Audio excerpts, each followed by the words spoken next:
Vancouver Beer Mile race director, definitely the thing I'm most proud about.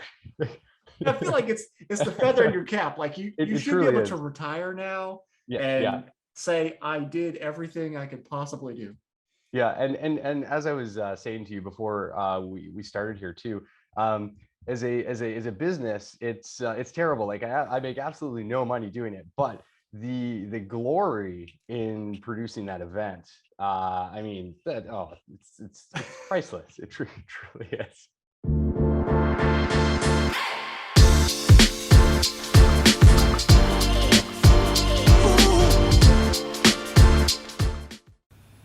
This episode of the Smart Athlete Podcast is brought to you by Solpre.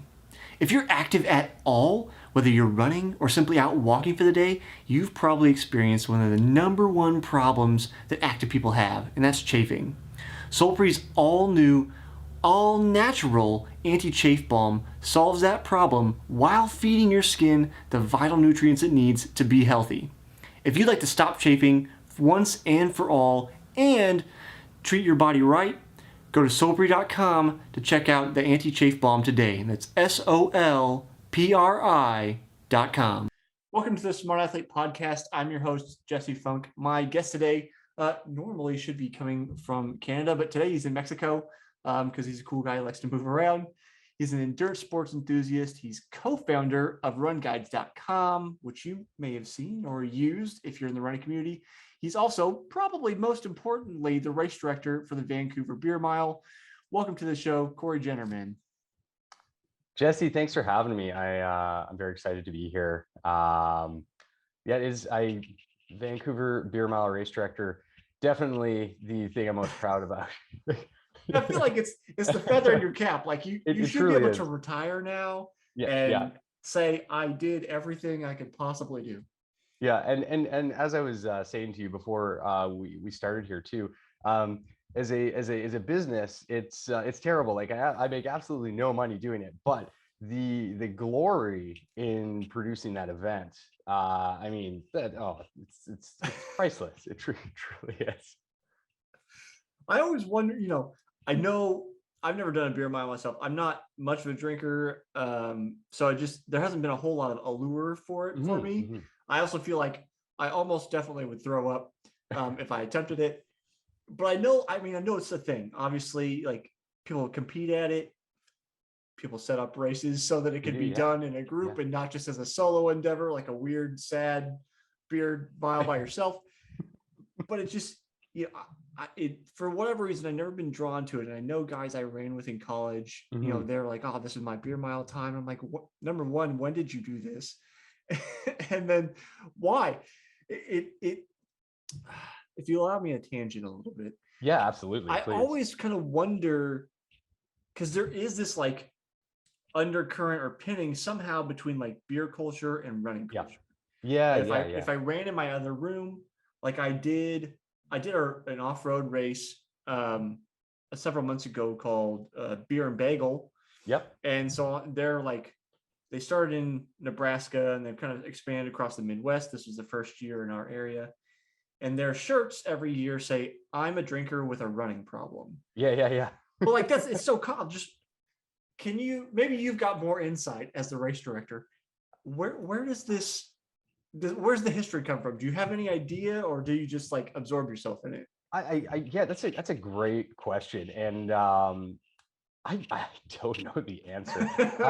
I have my theories into why beer mile is such a thing for sure, because there is an as you said, an undercurrent of beer mile and an odd undercurrent in like high performing track athletes too, Mm-hmm. because I'll sort of meet people who are at the top level of track and we'll kind of mention beer mile and oh, they perk up and they're like, oh yeah, yeah, I did the beer mile. And it's this real thing. And I think so I guess first the beer culture and running, you're right, it totally does exist. I mean, it's you go out, you go do your race, you have a brew. A number of the run crews that I run with in Vancouver, that's kind of, we start and finish at different breweries all over town. Mm-hmm. And I've seen that in a number of run crews that we've come across through my main business, the runguides.com, which helps people find running races and clubs across North America. It's super common. It Mhm. really, really is. But I don't know why. Now for Beer Mile in particular, I think that there's that kind of undercurrent in elite running athletics because it is really hard and it is Mhm. kind of stupid. And anything you're doing when you're hammering out those track workouts or pushing yourself to the limit in a race, Mhm. that's really hard and also kind of stupid in a way. So Mhm. like let's I think it's just the next step in challenging yourself and like type 2 fun. Mhm. And that's kind of why I think it's a bit popular. I think that's a good theory, because Yeah. I think it's in some ways it may be the same mentality that kind of gave birth to like obstacle course racing, Yeah. where Yeah. like, yeah, it's like, or go back a little bit further, the steeplechase. I've huge, never done the steeplechase. Know a few high level steeplechasers. I'm a big Mhm. fan of the steeplechase. I love it. Right, like what Yeah, hammer out a bunch of laps and then we throw in this giant hurdle and you have to go over the water yeah. and yeah, and everyone falls in it. And I watch it with my wife for the Olympics this last summer, and she's like, "Why?" I'm like, "This was my event in college." She was like, "Why? Why is there a water pit? Why is there?" I'm like, "You could ask that about anything. Why yeah, is there a track? Why are yeah, we throwing a ball? Like what? Why anything? Part of it's the history is that it was a horse race, but then you could say the same thing. Why did we have the horses do that?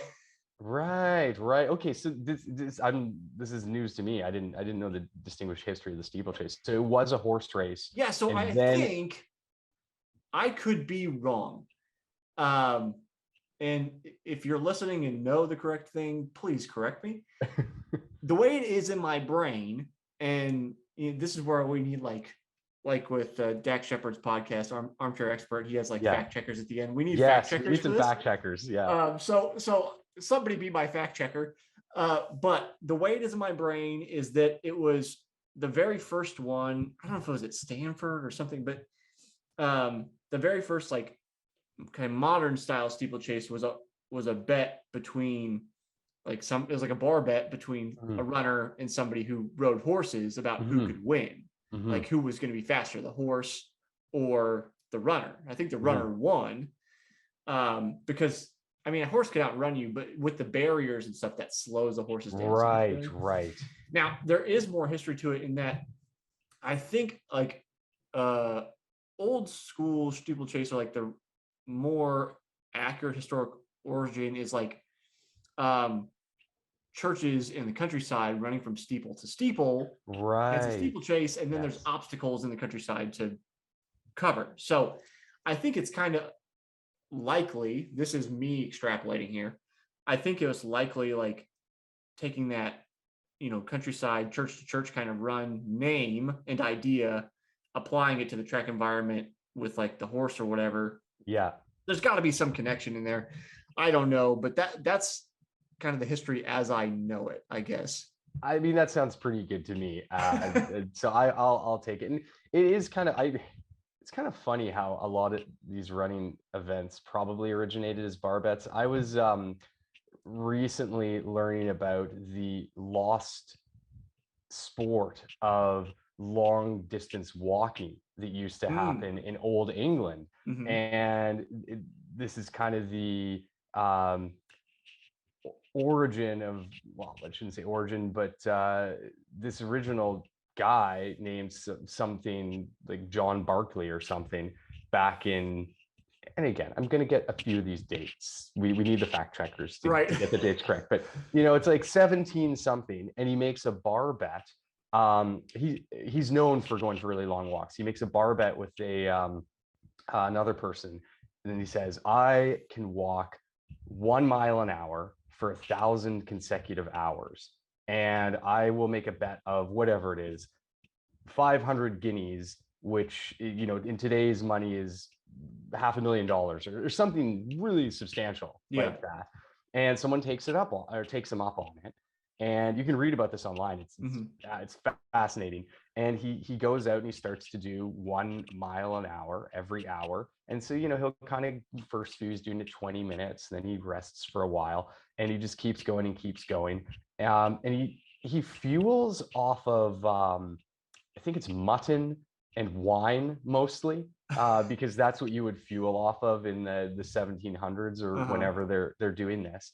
And his legs get all swelly, and he's in really rough shape, and it's raining, and they bring out this big chair that they kind of sit him on. And I can't remember if he's going from in a straight line or if he's kind of just looping around this 1 mile loop.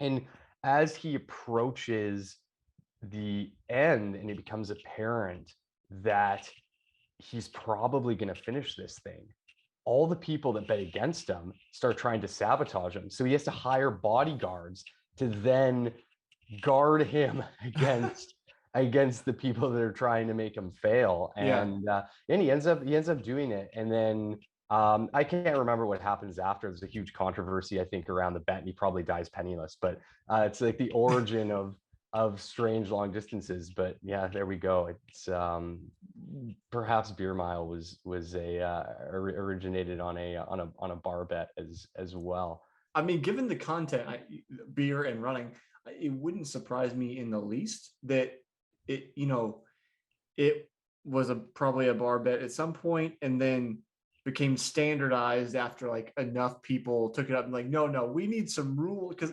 that's the next level of any good bar bet, right? Is like, here are the official criteria for this particular situation. It's not whatever goes. It's no, this is it. Because you have here's the initial bar bet. Oh, I bet you can't drink a beer and run a mile. And they're like, oh no, well, that was too easy. Like, no, you have to drink a beer for every lap. And they're like, fine. Yeah. And it's got to be 355 milliliters, which I believe is 12 ounces. I work mainly in milliliters. Right. Yeah. It can't be like a shot glass of a beer. No, you can't open it in advance. No shotgunning, no wide mouths, no strawpedoing. It needs to be a minimum of 5% ABV. A lot of very specific criteria. And it gets kind of crazy too at the elite level. So to give you some perspective, how I initially was introduced to Beer Mile was my friend Andrew Hall called me up one day, and he said, hey, Cory, I am trying to qualify for the world championship in the elite division of Beer Mile, and this happens in Austin, Texas. We're in Vancouver at the time, and I'm like, what is Beer Mile? It sounds kind of cool. And what? There's like a world championships in Austin. I think this was back in 2015, maybe 2016, so sometime around then. So I said, okay, well, how do you do it? He goes, well, in order to qualify for elite division, men's elite division, you have to run a 5:35 beer mile. And he explains to me how it works. And just in case any of your listeners don't know how it works, it's you have your 4 beers with all that criteria that I just sort of spelled out, sitting at the track, and you're on a standard track. You chug a beer, run a lap, chug a beer, run a lap, chug a beer, run a lap, chug a beer, run a lap. And then if at any point you puke, you do have to run 1 final lap at the end. You don't have to drink any extra beers because, I mean, there's some humanity, I guess, in the beer mile guards and the gods, and they decided to be merciful in that rule. But that last lap's going to kill your time, right? Yeah. And he said, okay, so I have to run this 5:35 beer mile. Now, because I'm trying to qualify for men's elite, it has to be very official. We have to have all this criteria about the beers. We have to have 2 cameras going. One camera is filming the timer. The other camera is just following me all around the track. And then it's zooming in, and then I slam this beer and I hand it off to someone. They take it with the second camera, and they follow that beer and they pour it out into a measuring glass. And at the end, the sum total of all of the leftover beer, including foam, cannot be more than 4 ounces. And if it is, you're disqualified. And so, like really, really tight criteria for these things. And he went out, and I think he was like 3 seconds off. And so he ended up getting to run in sub elite, which was pretty awesome down in Austin. He didn't get to the top, but it's super official. It's crazy. Mm-hmm. I'm trying to remember what the usual convert, like, not I'll say usual, but like Yeah, average conversion is, because it's like, for the listener, 5:35 may seem like, okay, like it's quick, but it's not that quick. And you're like, that's no, quick. it's actually very quick Yeah. because you're drinking beers and running. I'm trying to remember guys that run 5:35 beer mile, I think end up running like mid to low fours typically if they're just doing open miles, if I remember I right. I think so. If you're really, yeah, it's a great, it'd be a great formula to put out there, like your beer mile back to your regular mile time. But Right. they're pretty quick. They're doing their beers usually in, I think, about 5 to 7 seconds a beer, Mm-hmm. possibly even quicker. Right. And then they are running not too far off their pace. So yeah, so if we go, let's say we go 4 beers by 5 seconds, or about 20 seconds of total chug time. So now you're down to a 5:15. 5:15, and then you're gonna have to add a little bit time. But you're right. They're probably, yeah, they're probably mid to high fours, or just below five, and then they just have a hero day. Like I am I just can't imagine running with all that liquid, like foamy liquid on my stuff. it's I hard, could man. like I could run, not right now, but like my fastest mile times around like the 4:30 mark. Yeah. But even in that shape, like I just can't imagine. Like I'm like, no, I think 5:30 with all that liquid on. Like I just don't know, because I mean, the faster you run, I feel like the more likely it is you're going to throw up. Yeah, there's a whole technique behind it as well, and there's actually, like, people laugh when I tell them this, but there's a training regime. I did a whole video about it for the Vancouver Beer Mile that I do, and it's kind of like a big joke, right? Mm-hmm. It's me with some funny, in a weird costume, doing what's called the kitchen water mile. And so what you do is you have an empty beer bottle, and you just fill it up with water, and you start a stopwatch. You slam the water, and then you kind of like do jumping jacks, or kind of, just run in place Mm. for the length of time that you think it would take you to run a lap. And then you fill it up while you're doing that as well, slam it again, and you just do those. And man, the kitchen water mile, for some reason, I think is even tougher, because you can't really get any burps in. Mm. So that's one way you train. Another way that you train, and this was a technique that I learned from watching YouTube videos of Lewis Kent, who's one of the top beer milers in the world, is you get that same water, or empty beer bottle by your sink, and just like 3 4 times a day, you just walk by and you just slam it, and you keep getting used to that chugging, Mm. chugging, chugging. Um, you do that, you can, and then, get really fast to your mile. And if you do Right. those things, you'll be able to at least contain the volume a bit, because it is totally a volume game. Yeah. There's some stuff you do with the chug too, like if you take that bottle and just slam it straight back, it's gonna glug glug, and you're gonna get all that foam, and that foam you're done. Like third Yeah. lap, if you have too much foam, yeah, that's coming up. But so you do this kind of, this little, you just you tilt your head back, you open your mouth as wide as you can, you slowly tilt the beer back, and then you just start drinking as quickly. Like the pros, they have this technique. They fire it up, they do a little tornado, and they just boop, boop, boop, boop, and then it's gone. If you watch any of the videos they do. Um, I had a guy, so the last, usually every May, I do Vancouver Beer Mile in Vancouver. It's this renegade event. We get it, like, I mean, it started with, you were alluding to, like, a sad, lonely beer mile. It started as a sad, lonely beer mile. So Yeah. I did this beer mile with Andrew when he went to try to We got do well, you got both. another person. I think it's less sad. You got another. I'm just talking about like one person out there drinking beers and running by themselves. Yeah, That's yeah. what I meant. Yeah. Well, it almost was. So it was him doing his, and then me trying it for the first time, and going, wow, that was pretty fun and weird. And so then we said, okay, we're gonna do Vancouver Beer Mile. This is what we're gonna do. And yeah, the first Vancouver Beer Mile was 4 people. The second one was two of us. It was actually me and then a couple no-shows, and then one of my friends took pity on me and sort of sympathy did it, and then it kind of like we had 20 people, then 40, and then now it was kind of 100, and that's, I mean, that's where I've capped it at. This is a community fun time event. Everyone's in costume. Yeah, we get it like chip timed. It's all underground, and we have to do it at a unnamed track that I released the day of, and then it happens and it's done, and there's a bunch of weird prizes and stuff. But yeah, it's quite the strange production. I had a point. I had a point to that, and I totally forgot the point while I started rambling about it there. But hey, that's welcome to my world. I often am on this show talking. I'm like, I had a point. I don't know what it was anymore. And away we go. Yeah. So no. If you think of that, we can come back to it. Just feel free to, for sure, interrupt me at any point. So I obviously want to ask you about run guides. I have a lot of questions. Sure. Yeah. I mean, obviously, very helpful.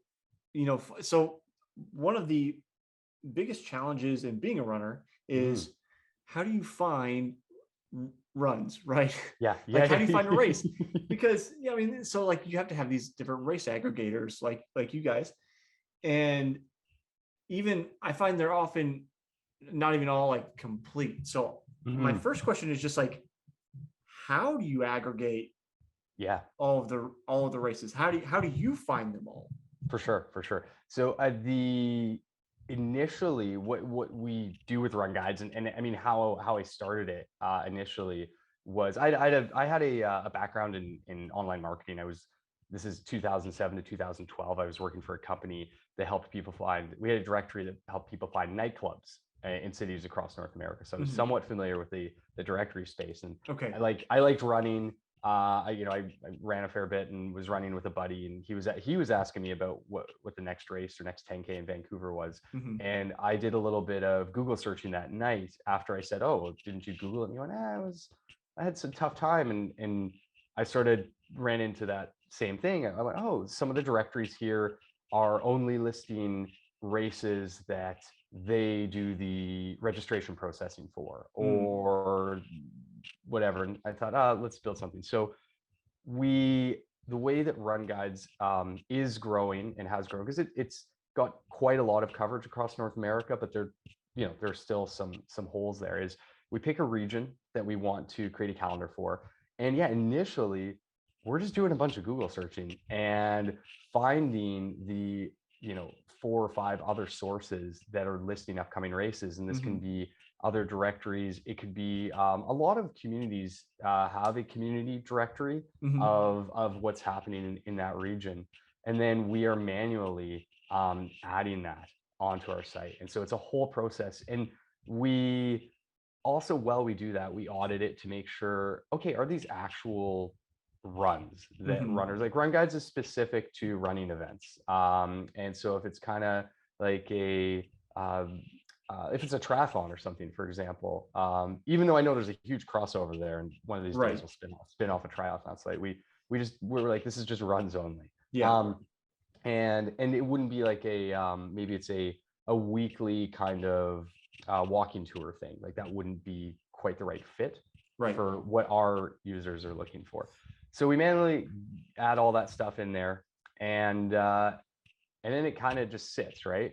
Eventually, as our site starts to rank for those regional keyword terms, we find that's when people start to contact us, and they say, "Hey, you're missing this. Hey, this might need to be edited." Right? Cool. And we have a whole content management system built into the back end of the site that allows our team of contractors to go in and take a look at any edits that are being submitted just by the public, and make adjustments where we need to. The second thing we do is, again, like, we have this content management system that allows us to review any races that don't have a confirmed date. So, as you know, if runs are, I mean, they're recurring yearly events that don't change that much year to year. So once you have a calendar listed, if you've got maybe 70-80% of the races in a region, 90% of the races in a region, that content's not going to change too much year to year. And we have all these automated flags and processes built into the back end of the site that allow us to say, okay, every 2 or 3 weeks, um, each person on our team is assigned to a number of different regions, like at a state level. Every 2 or 3 weeks, go through, and any races in the next X amount of time, maybe 3 months, 6 months, that do not have a confirmed date, add them to this audit queue that they have. And if the race is, say, 1,000 people or more, or 5,000 people or more, just add it in there. Because we know those ones are going to probably announce their date 8-12 months, but probably a year in advance, right?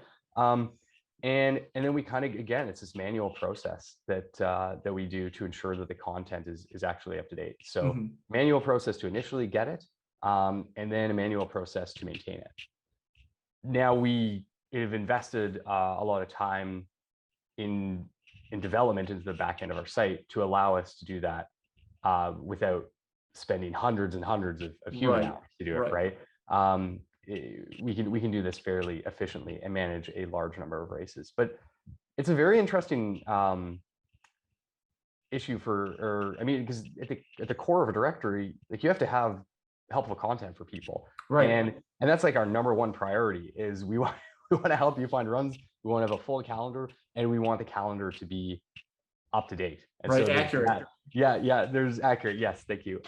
There's a whole process and system and everything that we've built on the back end of the site to allow us to do that. That's what I was just thinking about. I was like, I didn't, even though I don't know how to do it, my brain automatically goes, okay, how do we get like some kind of like program written that'll like fetch things with an API and like just start stacking it all in. But then you probably know better than I do that would likely end up with like all kinds of erroneous data that you still have to go in and manually go, okay, that's not real, and that doesn't. So I was just like, how are you solving the problem, especially when it doesn't happen often. It may feel like it happens often to you since you guys probably aggregate thousands of races, but sometimes race dates change, or what for whatever reason, a venue's booked or something happened, and then that's an adjustment you guys probably have to make too.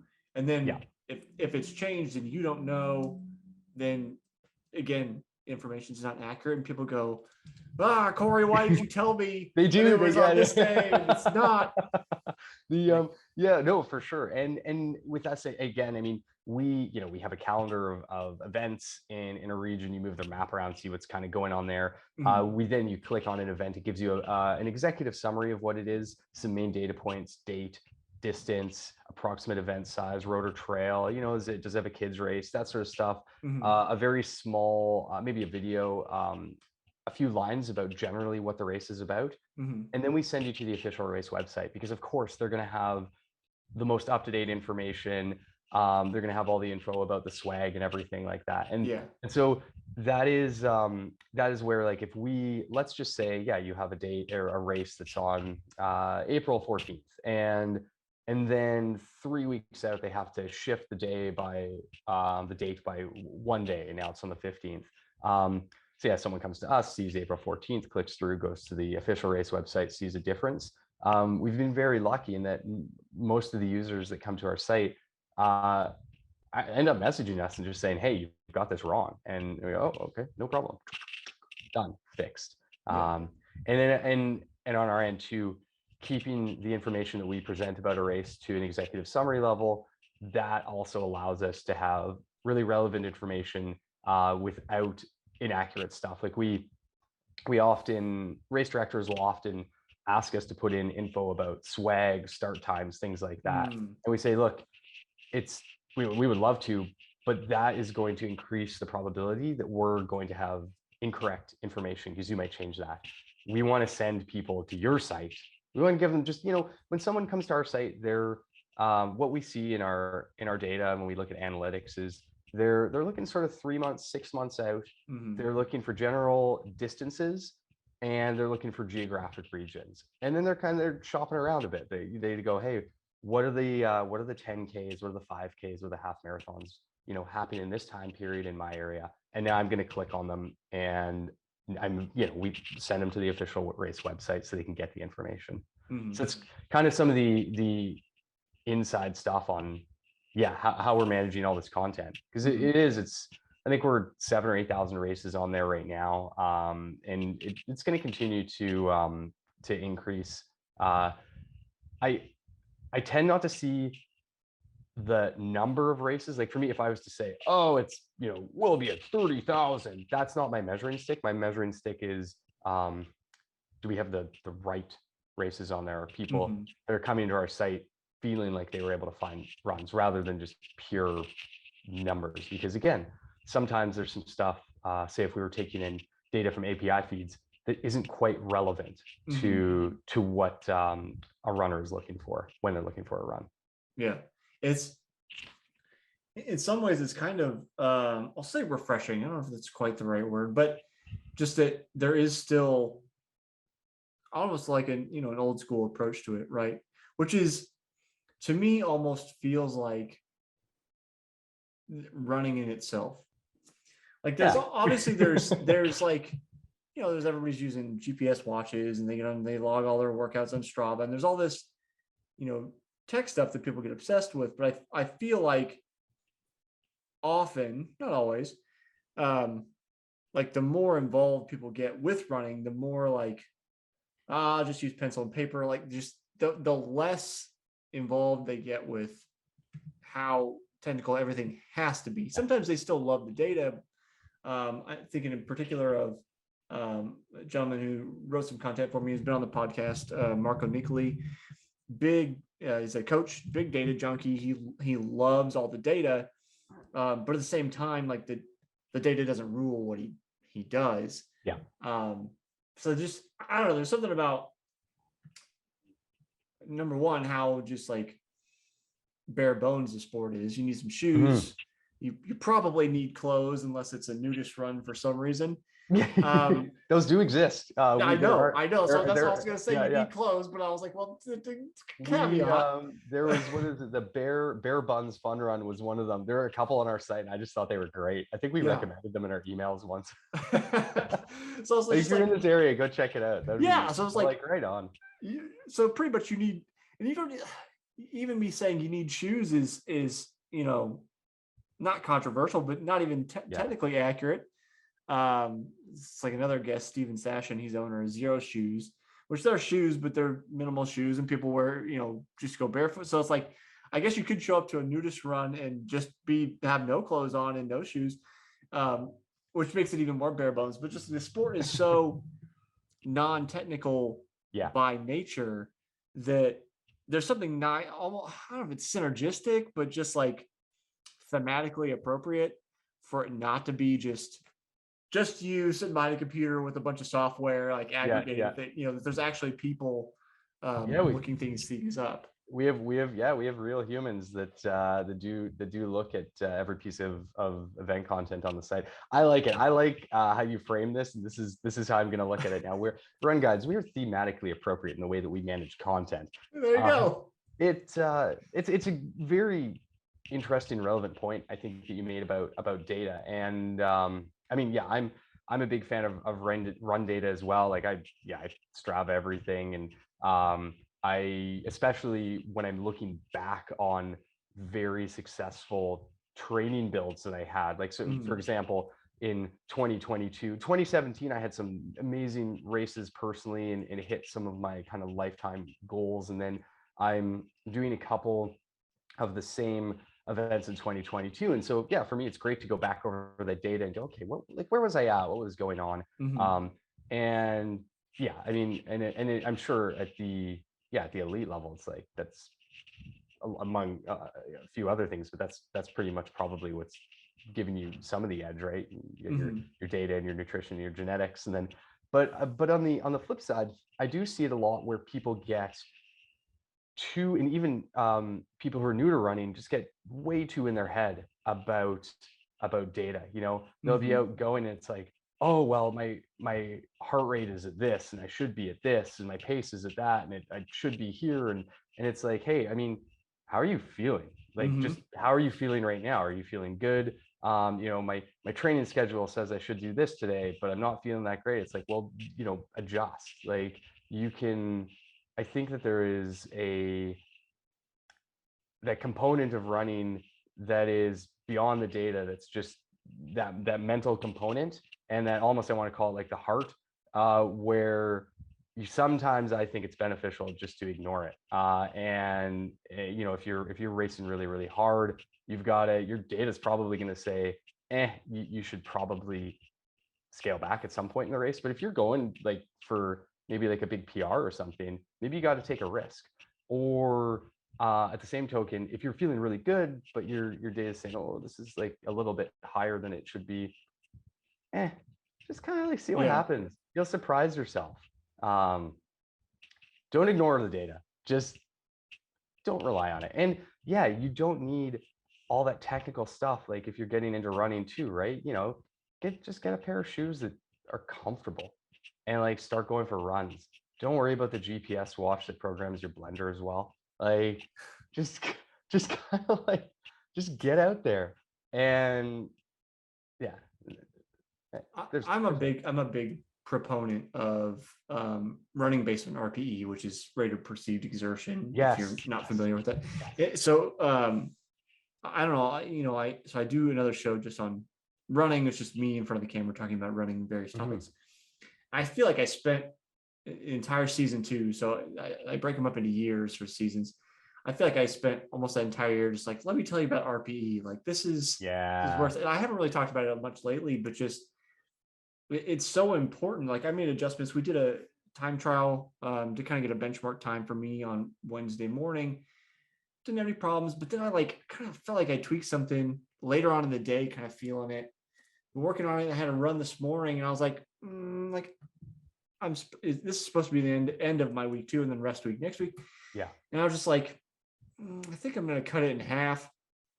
And I maybe even should have taken the day off. I'm not sure. We'll see how things shake out. But just, I know that based on like, I'm not married to, well, coach said it has to be this, so it has to be, you know, it's like, no, there's obviously some little like issue that needs to be addressed. And if you push too much further, like at least if I push too much further, then it can become more of a problem. And if I'm only focused on like, these are my numbers, and like, I even felt good for the time trial. It wasn't like, oh, I felt dog tired, none of that. But just paying attention to the feelings I have of something's off. I don't think I'm adjusting my stride, but I feel something when I'm running, and I know it needs to be strengthened or whatever. So that's why like paying attention to how you feel, I think, is so important, because even not in my case, where like maybe you strained something or pulled something, maybe the case of just like you didn't eat enough or you're stressed somewhere else or whatever, and you're just not feeling it that day. It's just taking a breath and going like, it's okay to probably take it a little easier today, because 100%. You got a new baby and you're not sleeping, or you went through a divorce, or you just got married and you're on a honeymoon, or whatever it is, those life events that affect you, like your body will tell you if you pay attention. It's not a skill that I think we all have innately, so to speak. I think some people come by it easier, where it's like, it's easier to feel, oh no, I am tired, like I'm just gonna I think some people, it takes a lot more practice to kind of strengthen that internal feeling muscle. But I have faith that most people can do it if you spend time. And sometimes that data helps inform you, like. Absolutely. Yeah. Like, I mean, yeah, like, look, and again, I'm not saying abandon all data. It's crazy. Right. And I think the other thing. I'm saying, get rid of it. This is all data. Let's go. I think the other thing it can do as well, and personally, this is something that I've experienced, is you can start to create limiting beliefs for yourself sometimes. And the example that I would have would be and it's still something that I battle with, is so for me as a recreational runner, if I'm running sub 4-minute kilometers, and I don't know what the conversion is to miles. I think that's like a 550 mile, but I can tell you in a second. Yeah, let's find out. No. 6.4 times 4 times. I can type right. 624 miles. Is it 624 miles? Wow. So it's 4 times 1.6 because it's kilometer to mile. So then you get 6.4. 0.4 times 60 seconds is 24 seconds. So. Okay. So yeah. So for me, like this 4-minute kilometer, if I'm running faster than that, I'm feeling pretty good. You know, sub 40-minute 10K.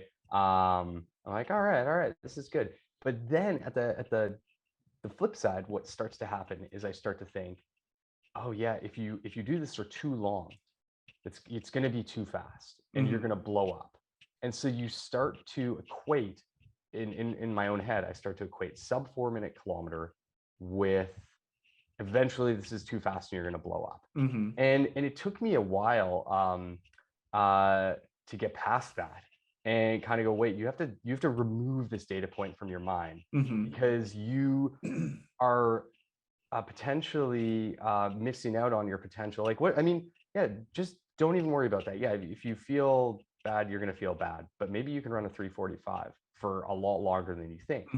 Maybe you can go for 340. And yeah, I think you can start to create these limiting beliefs if you think, oh, this is the benchmark, and if I exceed this benchmark for too long, I'm going to blow up.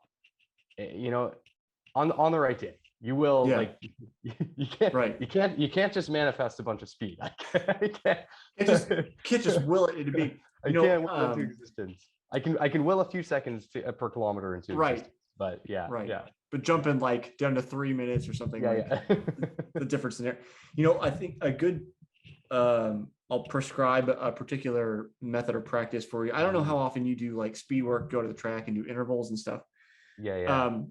But like this is how I do every speed work set. It doesn't matter if we're doing tempo, if we're doing miles, if we're doing 200s, 400s, it doesn't matter what it is. This is always my goal, and the reason is partly just physiologically, it works out better for you in the long run this way, but also mentally, it starts to break those like chip away at those barriers. Is focus on a progressive negative split set. So if you're like 1,000 meter repeats was like my favorite workout in college. So if we're running, 5 of them, say I'm start the first one at 320, then the second one, maybe I just try to just nudge it a little bit. I go 319, 318, and I go 317, then I go 360. And so I went 320 down to maybe 315 for the day. 5 seconds faster. It's not, which adds up over time, but within 100%. that one set, it's like I only took off a second at a time. And there's usually a point where you go, maybe in that example, say I hit like 317 and I try to nudge a little bit on the next one, and then I end up having to like nudge back, like pull back on the the lever a little bit during that interval. I still end up at 317. Then I go, okay, like that's the limit today. And by doing that, you kind of avoid that big, like that monkey on your back of like, 4 minutes. It's just like, no, like it's just a second. It's just a second. I'm not doing anything too dangerous. Like I can deal with a second. But then you do that, and then all of a sudden, say again, we'll go to my example. We started 320s, now we're at 315 by the end of the run. Then maybe next time you do that in a couple of weeks, well, maybe you're going to start at 317 today, and then we're going to go 316, and then we're going to go 315, and then 14 and 13. It's only a couple seconds, but it snowballs over time. And then you not only like kind of get rid of that mental barrier of like, especially those hard times, right? Like 4-minute mile, 5-minute mile, the 4 minutes, whatever it is, those are those hard barriers stick in people's brains. So you get rid of that, but you also really get in tune with like your internal pacing and negative splitting, so that like when you start a race, you start off quick, but comfortably quick, so you don't blow up, and you've got plenty of legs left. Yeah. So This is that's what I would prescribe if you don't already do that. I love it. I love the. It's funny. I do the exact same thing in speed work. Is attempt to slowly go faster, a little bit faster, a little bit faster, a little bit faster throughout the entire session of intervals. I do. I do the opposite in racing. I go for put yourself in a position to win, and then try to hold on. Just try to hold on. And it's actually, again, as a recreational runner, it's actually served me pretty well. Yeah. But I have a few spectacular blowups as well. And it's a very fine line. It's it's put yourself in a position to win, not too much. But it's well, and that's another thing too, is like, there is, generally speaking, I'm a big fan of, let's negative split everything, obviously, given my diatribe I just gave. But like, there are some people that just, you got to coach them and say, you just need to go out hard. Like, you can't you can't coach them to go out easier and speed up. It's like, no, like, there's just some people you're like, no, you got to go out hard and just hang on for dear life. That's what you like. That's what's going to work for you, your mindset, whatever. So I don't want to discount that either. It's not my particular bend. That is fine. And I would much prefer like letting people go in the beginning of the race and then picking them off, rather than getting picked off like that. For sure. And you're someone who has raced at a much higher level than I have, and has more experience there too. So I'm not saying that what I've done is it's gospel. No. It's absolutely valid. And that's what I want to say is like, disregard, I talk to people faster than me. Gosh, talking to Louis Serafini, who's brand manager at Tracksmith. They're based out of Massachusetts. It's near Cambridge. I think Cambridge. Anyway, he's like a, like mid to high 13-minute 5K guy. It's like, like, Jesus, like, how I wish I could run that fast. But it's the strategies, the training methods, like all of that kind of remains the same. The big difference is just like your genetic capabilities. So like how we approach things mentally, all of that, it translates all the way down. It really does. And so I don't want you to be like, oh, well, discount, I'm not as fast. I do the same thing, so I understand. So maybe I'm lecturing myself, but it's like, seriously, it's 6 of one, half dozen of another. Yeah, for sure. Find out what works for you, and then just fly at her. Yeah, absolutely. Cory, as we're starting to run down on time, you watched a couple episodes from this season, so you may know the question already. I ask a question of everybody for the same season all year. You'll be one of the last few here for this year in this question, but I'm asking everybody this year, how do you stay motivated after failing to reach a goal? Yeah, that's a good question. I mean, I think that when you fail, like, acknowledge that failing to reach a goal is pretty courageous, typically to start. Like, and I'm going to use a running metaphor because it's where we are. It's where we are. But let's say you go out and you go for a new personal best that is the absolute limit of your ability, and it's something that you are not quite sure you can get, but it's also something that you're not sure you can't get. Like, this is right at the razor's edge. So you've put yourself in a position to acknowledge that you might fail at this, and you've had to be kind of vulnerable to do that. And I think acknowledging, when you look back on it, acknowledging that and kind of drawing some sort of pride from that whole process can be helpful. Also, I do find like spite is a very good motivator. So if for your own personal goals, I have this very like just kind of, yeah, man, just that hippie, like, you know, let's look back on the positives and let's draw motivation from the ability to be vulnerable and the ability to put yourself in an uncomfortable position, take pride in that whole thing and use that to like move yourself forward. That is a large part of I think motivation after failure. A second part of it that I use as well is like create a chip on your shoulder and create an idea of like, all right, failed doing that. Let's try it again. Let's see what's up, and let's show. This is almost like the Michael Jordan school of motivation, which is funny. Like I'm going to concoct a story that the world is like laughing at me because I didn't get this. Yeah. But I'm going to show them that I can, and I'm going to come back and use that almost like that weird dark energy to propel yourself forward. So there's two things in harmony. That is how I at least personally have found that I derive motivation from failed goals.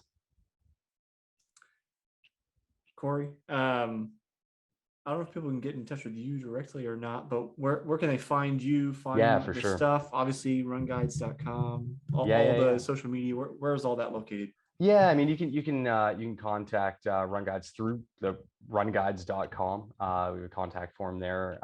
Shoot us a message at info@runguides.com. They can connect with me directly through my email at Cory@runguides.com, and then find us on Instagram @runguides. There you go. That's how you find us, and it's how you can find me.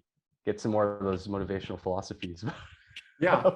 And if you guys are on Instagram, check out Run Guides there. And I don't know if Cory's the one doing all the stick figures. I am. That's me. Yeah, yes, right on. Yeah. We didn't get to talk about the stick figure aesthetic, but check that out if you're on Instagram, because you've definitely got some like high level jokes hidden in there somewhere as well. Thank you.